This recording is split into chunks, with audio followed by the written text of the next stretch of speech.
Naghihinakit ang mga kaanak ng isang hinihinalang pusher sa Pandakan sa Maynila matapos mapatay sa isa umanong buy-bust operation. Anila ni hindi daw gumagamit ng droga ang suspect. Nagbabalik si Mav Gonzalez. Paano may parilusuin ko? Walang parilusuin yung taong yun! Nagwawala ang pamilya ng isang hinihinalang drug pusher na napatay matapos umano siyang makipagbarilan sa pulisya sa Pandakan, Maynila kaninang madaling araw. Target ng buy-bust operation si alias Jerry at si Darwin Roldan. Pero nang nagbebentahan na ng shabu, they sensed the presence of the police officers and they scampered to different directions, and the unidentified male person shouted out with one of our operatives, and he was hit in the body, causing his death. nakatakas si alias Jerry pero inabutan ng mga pulis si Roldan sa isang eskinita malapit sa Riles. Ayon sa pulisya, nagpaputok pa ito at kalaunay napatay sa engkwentro.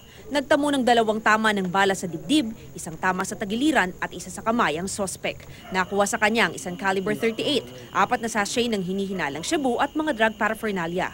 Pero ayaw maniwala ng pamilya ni Roldan na nanlaban ito. Hindi rin daw ito gumagamit ng iligal na droga. Kanila, nagulat na lang sila dahil marami ng pulis sa lugar. Katutulog po kami lahat. May nagulat po kami, may nagpa-flashlight dyan. May biglang bumaril. Anong sabi sa... Nagsigawan kami lahat. Anong sabi sa amin? Walang lalabas. Siyempre hindi kami lalabas. Alam naman namin yung gano'n yung ano nila eh. Pero hindi kami naniniwala may nanlaban yung chewin ko. Nanlaban? Wala. Mamatay na kami lahat. Walang baril yung chewin ko. Kaluguin yung bahay namin. Sige. Tinatakot nyo kami lahat dito.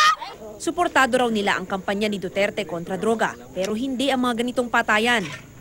Bakit naman po ganito?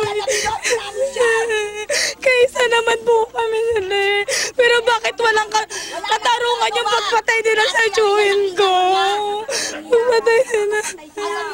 Sana naman po sa mga pulis. Tao rin kayo eh. Tao rin kayo. Tao rin kami. Hindi kami ayop. Ito ang unang balita sa Maynila. Mav Gonzalez reporting.